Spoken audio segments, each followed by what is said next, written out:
নমস্কাৰ কেন্দ্ৰত বিজেপি চৰকাৰে পেট্ৰলত 20% ইথানল মিশ্ৰণ কৰিবলৈ সিদ্ধান্ত ল'লে। এই ইথানল কুঁহিয়াৰ আৰু মাকৈৰ পৰা প্ৰস্তুত কৰা হয়। প্ৰথমে 5% ইথানল মিশ্ৰণ কৰাৰ যুক্তি দিয়া হৈছিল যে ইয়াৰ দ্বাৰা তেলৰ আমদানি কমিব আৰু আমাৰ প্ৰদূষণ কমিব।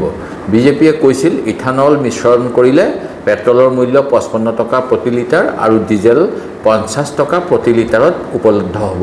কিন্তু ইয়াৰ আচল কাৰণ আছিল কেন্দ্ৰীয় পৰিবহণ মন্ত্ৰী নীতিন গাডকাৰী ডাঙৰীয়াই নিজৰ পুত্ৰৰ কোম্পানীৰ লাভ কেনেকৈ কৰাব পাৰে তাৰ চিন্তা।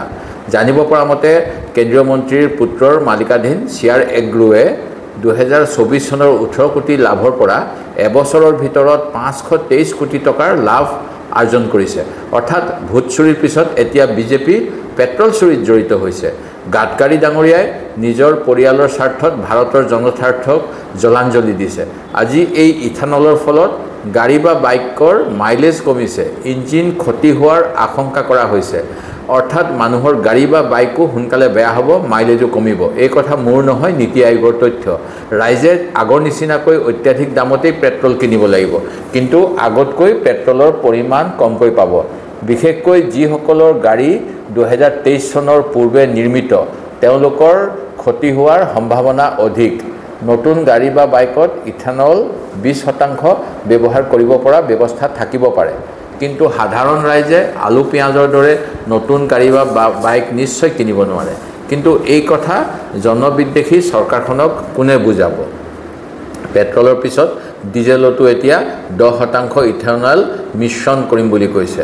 অৰ্থাৎ ওজনবাহী বাহনৰ ওপৰত নিৰ্ভৰশীল পৰিয়ালৰ ওপৰতো বিজেপি চৰকাৰে মাধমাৰ মাৰিব বিচাৰিছে। মাইলেজ কমি গ'লে সামগ্ৰীৰ পৰিবহণ মূল্য বৃদ্ধি পাব আৰু ইয়াৰ ফলত সাধাৰণ জনতাৰ ওপৰত প্ৰত্যক্ষ আৰু পৰোক্ষভাৱে ঋণাত্মক প্ৰভাৱ পৰিব। ইয়াৰ বিৰুদ্ধে আমি সকলোৱে প্ৰবল জনমত গঢ়ি তোলাৰ প্ৰয়োজন আছে।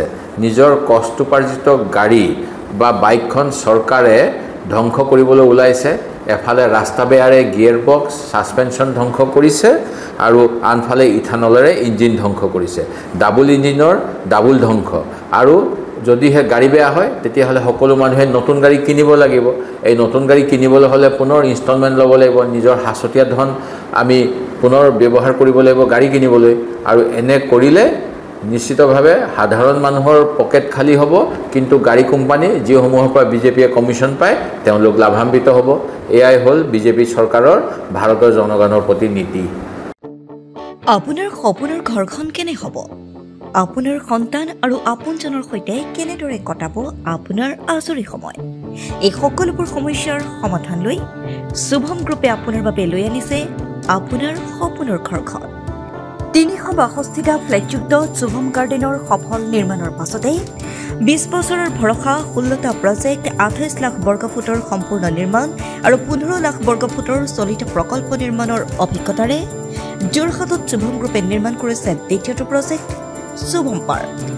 অত্যাধুনিক সা সুবিধাৰে নিৰ্মিত শুভম পাৰ্কত আপোনাৰ আৰু আপোনাৰ সন্তানৰ বাবে থাকিব club, badminton court, community hall, kids play area, splash pool আৰু জিম ক্লাব। প্ৰতিটো ব্লকত থাকিব 2.5 BHK, 3 BHK, 3.5 BHK ফ্লেট। লগতে থাকিব আপোনাৰ আৰু আপোনাৰ আপোনজনৰ প্ৰাপ্তিৰ সাহী। আজিয়ে বুক কৰক আপোনাৰ সপোনৰ ঘৰখন। যোগাযোগ কৰক 6003301010 নম্বৰত। আমাৰ ঠিকনা সোণাৰীগাঁও, তৰাজান, যোৰহাট 785001। 6000ৰো অধিক বাসিন্দাৰ ভৰসা শুভম গ্ৰুপ।